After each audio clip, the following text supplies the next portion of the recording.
நம்முடைய கல்வி பிள்ளைகளுக்கு கிடைக்க வேண்டும், பாதுகாப்பு என்ற நிலையில் அத்தனை திட்டங்களை முழுமையாக செயல்படுத்த இங்கே வருகை தந்திருப்பது புதுச்சேரி மாநில வளர்ச்சியில் நம்முடைய அரசானது மிகுந்தது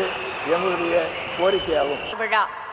முறை செய்து காப்பாற்றும் மன்னவன் மக்கட்கு இறை என்று வைக்கப்படும் என்று பேசும் திருக்குறளுக்கு இலக்கணமாக திகழும் மாண்புமிகு பாரத பிரதமர் திரு நரேந்திர மோடி அவர்கள்